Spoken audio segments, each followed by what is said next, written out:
j'espère que vous allez bien. Je vous retrouve pour une nouvelle vidéo, dernière lecture. Et je suis encore une fois extrêmement à la bourre pour ce type de vidéo, puisqu'on va parler aujourd'hui de mes lectures des mois de mars et avril. Voilà, on est à 6 mois de retard, quelque chose comme ça, puisqu'on est fin septembre, début octobre. C'est formidable, mais ça veut dire que du coup, j'ai pas mal de dernières lectures et d'avis lectures à vous tourner, donc ça devrait arriver tranquillement dans les prochaines semaines. Je l'espère en tout cas, histoire de revenir progressivement à jour de l'entièreté des livres que j'ai pu lire cette année. Ce serait pas mal. Si vous avez vu ma vidéo wrap-up trimestriel et mes vidéos de ces derniers mois, vous vous doutez que mon rythme de lecture de ce début d'année n'était pas forcément extrêmement intense. Raison pour laquelle j'ai préféré rassembler ces 2 mois de lecture en une seule et même vidéo. Mais du coup, j'ai quand même 7 livres à vous présenter et je vous propose qu'on commence. On va commencer avec Le Clairvoyage de Anne Fakouri aux éditions La Talente Poche. Un petit jeunesse fantastique qui m'a été offert par Lucie dans un swap de l'avant, ensuite l'année dernière ou celui de l'année d'avant, je ne sais plus. Toujours est-il qu'il était grand temps que je le sorte de ma pile à lire, d'autant qu'il me faisait très envie et qu'il était vraiment tout petit. Il m'a duré beaucoup trop longtemps en termes de lecture, dû à mon rythme à ce moment-là. Clairement, j'aurais pu le lire beaucoup plus vite que ce n'a été le cas, puisque j'ai beaucoup apprécié ma lecture. J'avais découvert Anne Fakouri avec 3 battements en silence aux éditions Argile, que j'ai absolument adoré. On était sur une réécriture de la légende de Mélusine avec des fées comme je les aime, c'est-à-dire très mystérieuses, très impitoyables, qui ont clairement leur propre agenda et qui utilisent les mortels comme elles le veulent et pour leur plaisir et leur intérêt personnel. Et c'est tout à fait ce que j'ai retrouvé ici et ce qui me fait dire que je vais beaucoup apprécier l'œuvre de l'autrice. C'est typiquement le genre de féerie que j'apprécie lire et j'apprécie découvrir, avec vraiment ce côté pas mesquin mais très calculateur dans les échanges avec les fées, avec ces histoires de marché, etc.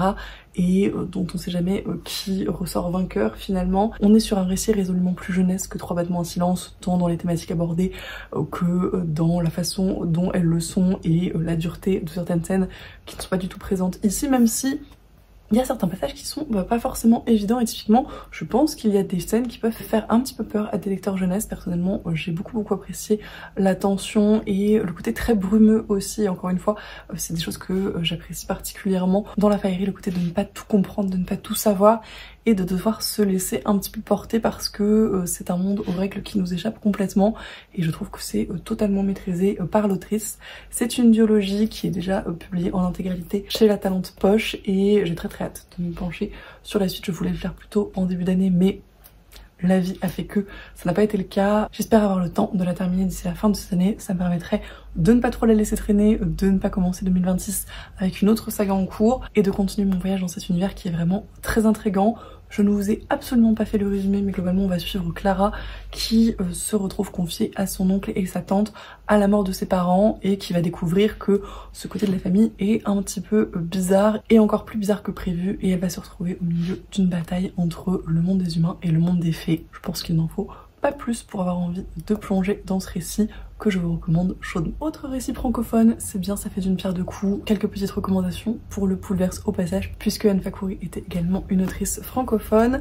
Les Amants du Ragnarok de Jean-Laurent Del Socorro aux éditions Albert Michel Imaginaire, que j'ai eu le plaisir de recevoir en service presse ce printemps. C'est un des voire le seul service presse que j'ai reçu pour le premier semestre 2025. Vu mon rythme de lecture, je voulais pas m'engager dans des choses qui m'auraient mis la pression en la matière, mais je savais que Jean-Laurent Del Socorro était une valeur sûre. J'étais très curieuse de découvrir son nouveau titre de réécriture. J'avais adoré Morgane Pendragon qui se penchait sur les légendes arthuriennes. Ici, vous l'aurez compris, on parle de mythologie nordique, on parle du Ragnarok, et du coup je l'avais demandé à la maison d'édition pour la sortie. J'en avais parlé très succinctement je crois en story sur Instagram, mais j'avais pas eu le temps de vous faire un retour un petit peu plus construit.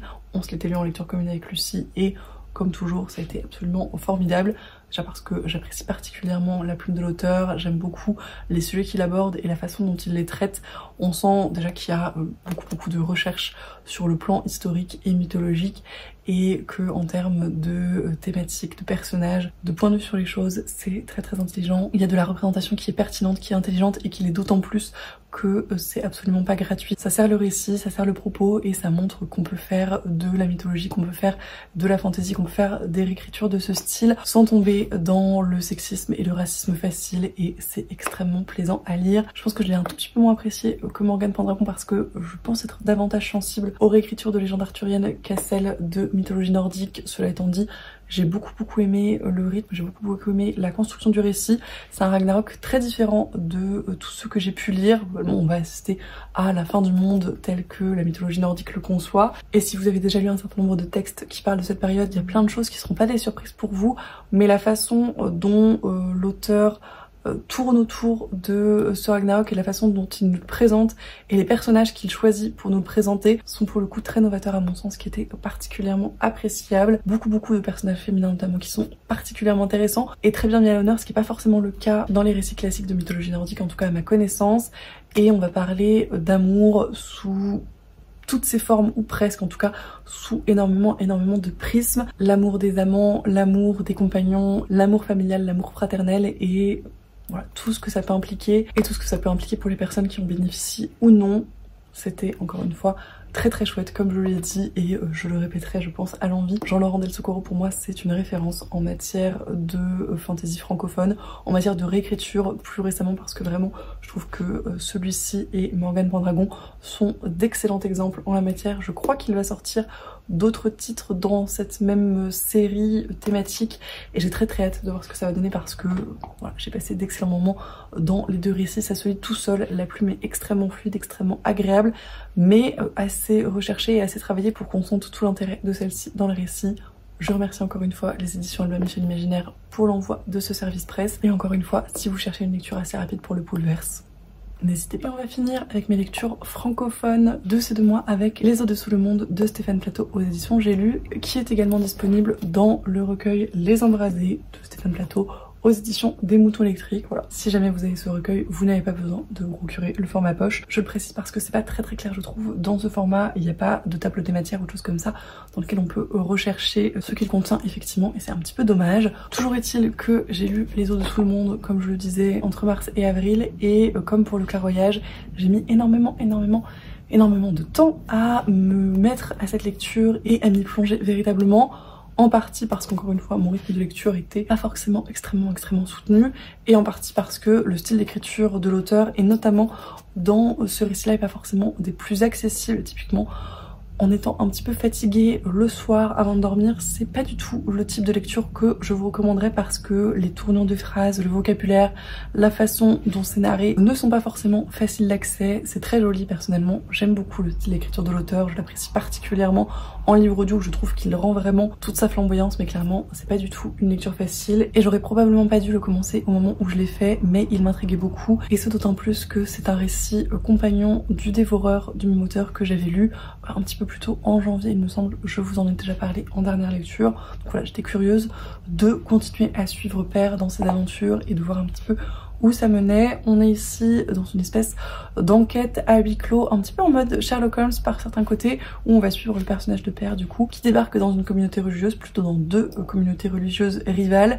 qui se trouvent hantées, ou en tout cas qui semble présenter des apparitions mystérieuses et un petit peu flippantes. Très clairement, on est dans une novella à l'atmosphère inquiétante qui flirte gentiment avec l'horrifique. Il y a plein de passages qui sont un petit peu flippants, hein, pas mal spooky. Encore une fois, si vous cherchez une lecture un petit peu effrayante pour cet automne en termes d'atmosphère, ça fonctionne extrêmement bien, et on va essayer de comprendre du coup qui est cette apparition, d'où elle vient et le pourquoi du comment tout simplement. Il y a beaucoup de thématiques que j'ai beaucoup appréciées dans le récit. Typiquement, on va parler de santé mentale et le fait d'exorciser ses démons au sens propre, mais également de violences faites aux femmes, parce que dans ce type de communauté un petit peu recluse, c'est un sujet pour beaucoup. Il y a toute une thématique autour du souvenir que j'ai trouvé très intéressante et qui globalement peut être résumée par le fait que conserver la mémoire du mal, c'est la seule façon de changer le monde. Donc c'était plutôt très positif, et voilà, encore une fois, il y a beaucoup de choses abordées qui étaient très chouettes. Là où j'ai été beaucoup moins convaincue, voire un petit peu choquée de la façon dont c'était formulé, c'est, sans trop vous spoiler, qu'il est question d'un personnage qui a été assassiné, dont on dit qu'elle est morte de son amour.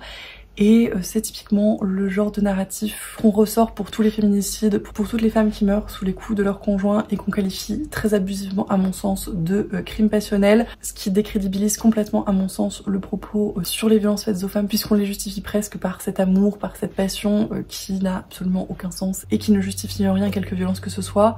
C'est dommage que ça arrive dans le récit, c'est dommage que ça arrive après une construction qui est plutôt très intéressante encore une fois en matière de violence à plein d'égards, et ça vient complètement négationner à mon sens le propos de l'auteur à ce niveau. Donc voilà, c'est très dommage et c'est la raison pour laquelle je suis un petit peu voire extrêmement mitigée pour cette lecture. Voilà, j'ai beaucoup apprécié le début, j'ai beaucoup apprécié le contexte, l'atmosphère, un certain nombre des thématiques abordées encore une fois, mais ce parti pris et cette dénomination de morte par amour m'a vraiment extrêmement choquée et pour moi fait pas du tout sens d'une manière générale et dans le contexte de ce récit en particulier. Je ne sais pas du coup si je peux vraiment vous le recommander. Si vous le lisez, en tout cas faites-le en connaissance de cause et en connaissance notamment de cette partie-là. Je pense que c'est important et encore une fois je le répète parce qu'il faut que ça devienne évident, mais rien ne justifie la violence quelle qu'elle soit. Sur une note pas forcément beaucoup plus positive, puisqu'en l'occurrence je vais vous parler d'un livre que je n'ai plus du tout en ma possession, ce qui doit vous mettre la puce à l'oreille quant à mon appréciation de celui-ci. Il s'agit du tome 2 de Lightlark, Nightbane de Alex Astier, publié aux éditions Lumen, qui encore une fois, et je tiens à le saluer, ont fait un travail éditorial absolument somptueux sur ce titre. Vraiment, je m'étais pris le hardback qui, comme le premier, était absolument magnifique, en espèce d'argenté, bleuté, avec des effets métallisés, avec un jaspage, avec vraiment une recherche sur l'objet livre très agréable. Donc je tenais encore une fois à la saluer. J'avais plutôt apprécié le premier tome. On est sur une espèce de romantasy young adult assez classique, avec des épreuves, avec un univers de fae assez tranquille, pour le coup pas forcément transcendant et typiquement pas du tout aussi travaillé et aussi brumeux que ne pouvait l'être le clairvoyage. Donc voilà, beaucoup plus classique, beaucoup plus convenu, beaucoup plus américanisé si on veut, même si c'est un petit peu négatif de ma part et que c'est pas forcément vrai parce que j'ai lu des livres de fae américains qui sont beaucoup plus durs en la matière, mais voilà, vous voyez je pense de quoi je veux parler. C'est vraiment le fae classique qu'on voit ces derniers temps, notamment dans les romans ados. Et voilà, on s'était lu le premier tome en lecture commune avec Lucie, on avait plutôt bien apprécié notre lecture et l'univers, et on s'était dit qu'on allait se laisser tenter par ce tome 2 qu'on a donc débuté en lecture commune. Et alors ça faisait un an et demi peut-être qu'on avait lu le premier tome, donc déjà il fallait se remettre un petit peu dedans, et c'était pas forcément hyper facile parce qu'il n'y avait absolument pas de résumé du premier tome et que globalement ça va assez vite. C'était déjà le cas dans le premier, on enchaînait pas mal les rebondissements et les actions, etc.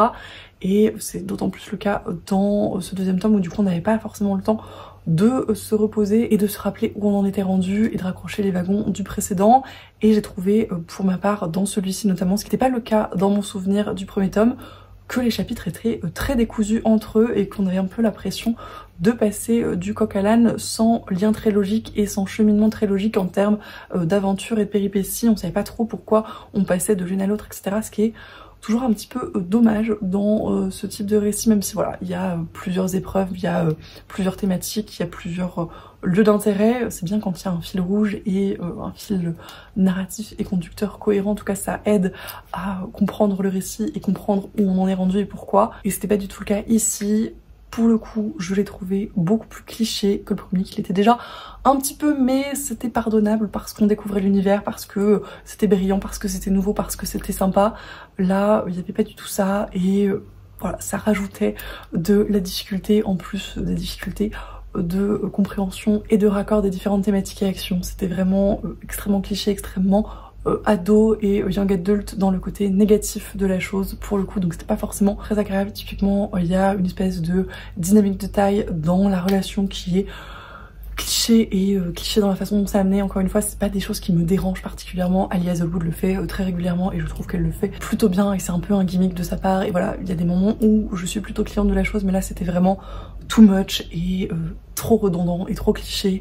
De même, il y a un triangle amoureux qui m'a fait lever les yeux au ciel un nombre de fois assez incalculable et voilà, qui a pas été très agréable à lire pour le coup. En l'occurrence, les relations sont plutôt pas trop mal dans le sens où il y a quand même du consentement et des choses assez positives, mais ça rendait pas la chose particulièrement agréable et vraisemblable pour le coup. Il y avait de très longs épisodes, un peu téléphonés, pas cohérents ensemble, très isolé, de façon un peu bizarre, et vraiment une impression de longueur et de vide dans le fond qui était très désagréable, raison pour laquelle, vous l'aurez compris, j'ai abandonné ce tome. Je ne me le suis pas infligé plus que ça et je crois que Lucie a dû l'arrêter à peu près en même temps que moi, donc on s'est arrêté à une trentaine de pourcents environ, un petit tiers du roman.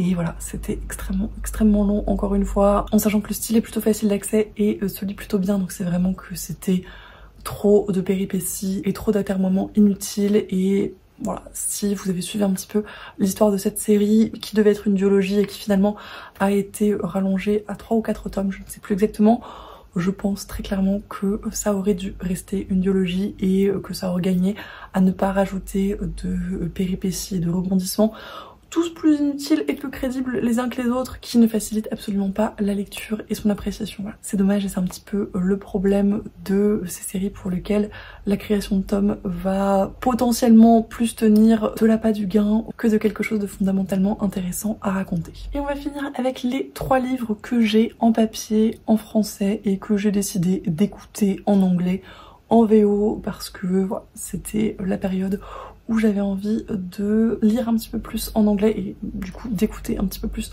en anglais, parce que c'est majoritairement comme ça que je continue à lire en VO anglaise régulièrement. Le premier n'est autre que One Last Stop de Casey McKinston aux éditions Lumen ici, qui est un petit peu décoloré sur la tranche mais qui reste très mignon.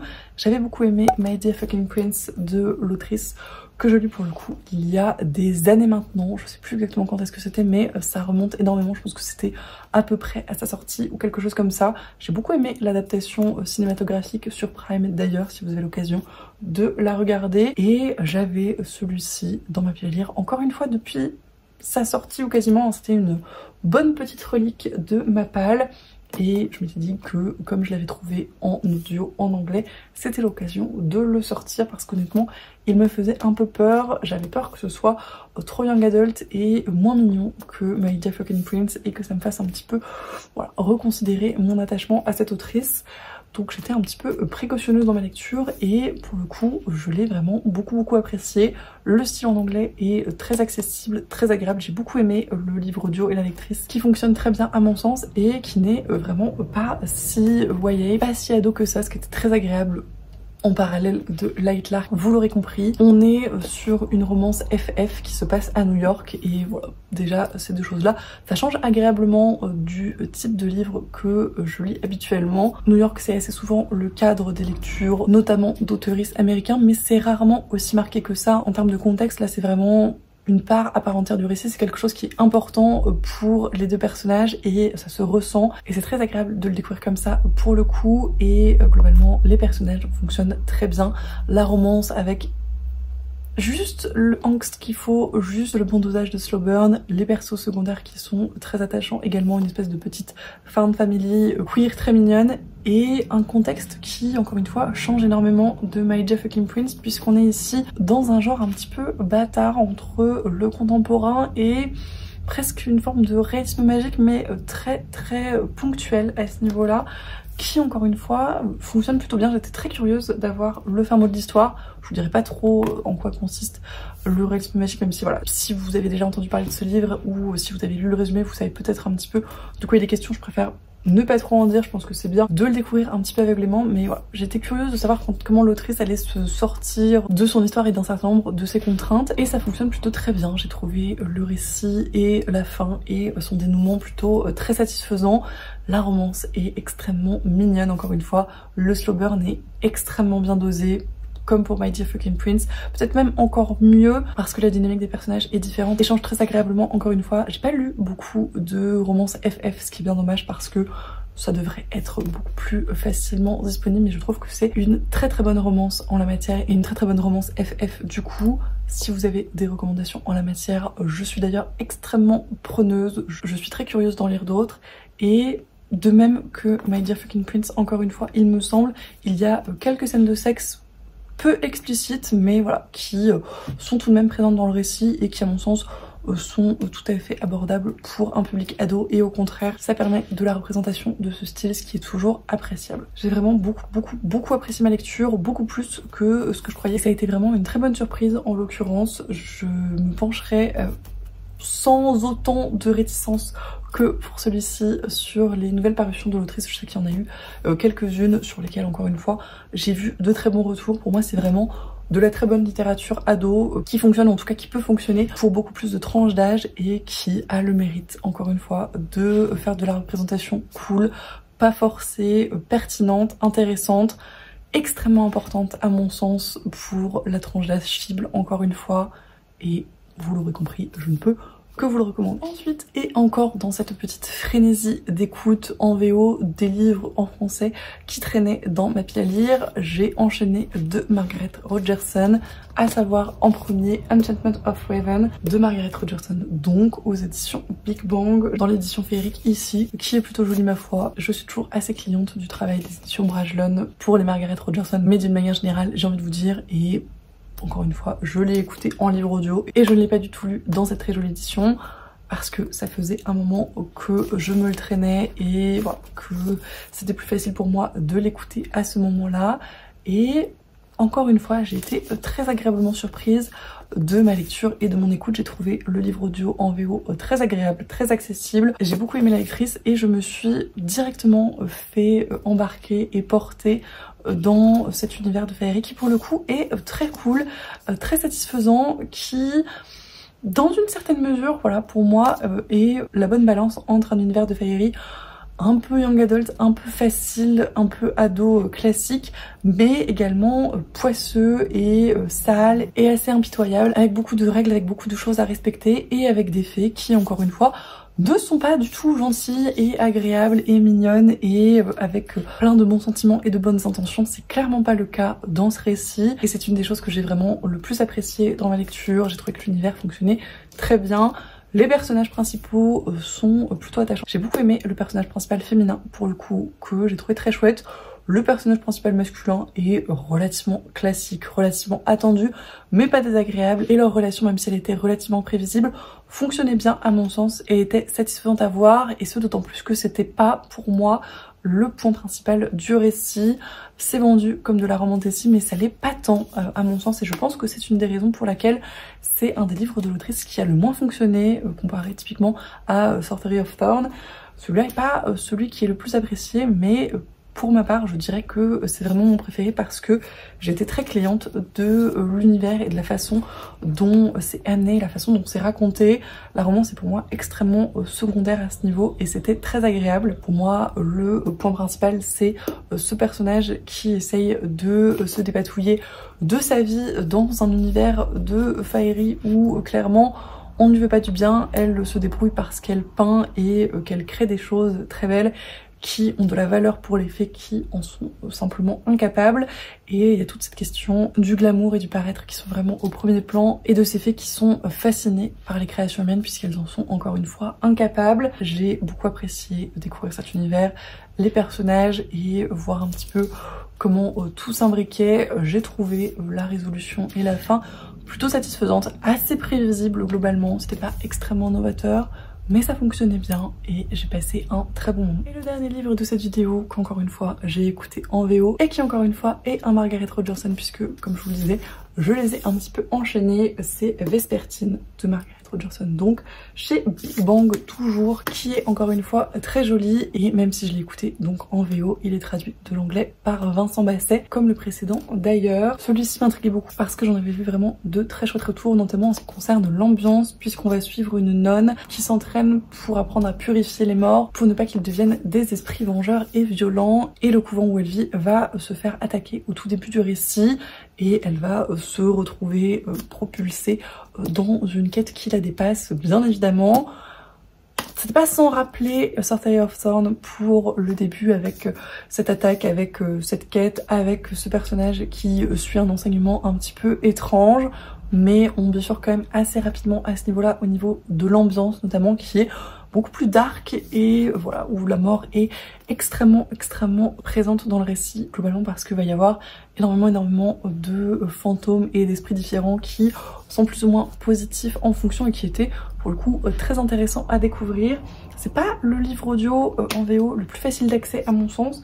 Je sais pas si ça tient du style d'écriture qui était un petit peu différent pour moi que pour Enchantment of Raven, ou du fait que c'était un petit peu plus complexe, ou du fait que j'étais peut-être moins concentrée au moment de mon écoute, c'est possible, mais en tout cas voilà, j'ai trouvé un petit peu plus confus que le précédent, et mon écoute et mon appréciation de la lecture s'en sont un petit peu ressentis du coup, mais j'ai quand même plutôt apprécié, notamment le fait que le personnage principal, alors c'est un petit peu balancé puisque j'ai apprécié qu'elle soit très particulière et voilà, peut-être border trouble du spectre autistique ou ce genre de choses. En tout cas, elle a vraiment une personnalité et du coup un ressenti dans le point de vue qui est très spécifique et très différent de tous les personnages que j'ai pu lire chez l'autrice.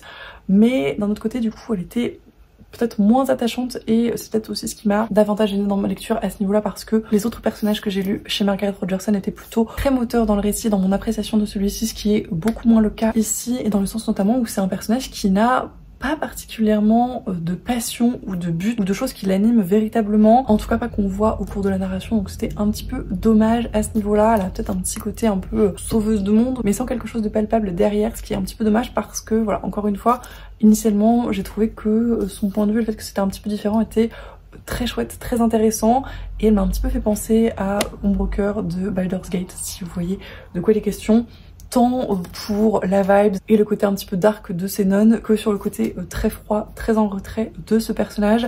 Mais encore une fois, comme il n'y avait pas grand chose derrière, j'ai trouvé Ombre au cœur largement plus attachante pour le coup. Il y a, sans trop vous spoiler, une relation avec un revenant, une entité que j'ai trouvé pour le coup très chouette et qui fonctionne très bien en audio. C'est une des choses que j'ai le plus apprécié dans le récit, parce que du coup il y a un dialogue un petit peu permanent en l'occurrence qui est vraiment très fun et qui va permettre notamment certaines discussions autour de la religion que j'ai beaucoup apprécié. Voilà, globalement c'était une lecture sympathique, pas très surprenante en termes de déroulement et de dénouement, et clairement pour les personnages d'intérêt, typiquement le personnage principal féminin et le pseudo personnage principal masculin, je sais même pas si on peut l'appeler comme ça parce qu'à mon sens ce duo n'en était pas vraiment un. Et voilà, pas forcément très surprenant dans le déroulé, mais c'est agréable et j'ai pas passé un mauvais moment. C'est clairement pas mon roman préféré de l'autrice. Je pense même qu'il est en dernière position derrière Sorcery of Thorn, qui lui-même est largement derrière Enchantment of Raven pour moi. Mais voilà, si jamais il vous tente, au moins pour l'ambiance, ça fonctionne plutôt pas mal. Et voilà, c'en est tout pour cette énorme dernière lecture. Merci de l'avoir regardé jusqu'au bout si vous êtes encore là.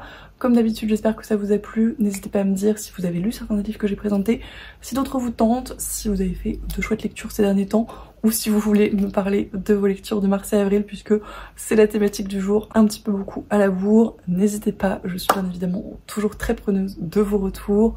Je vous remercie comme toujours pour tous vos commentaires, tous vos messages, tous nos échanges, c'est toujours un plaisir. Merci énormément pour votre soutien depuis mon retour un petit peu plus soutenu aussi sur YouTube, ça me fait extrêmement plaisir.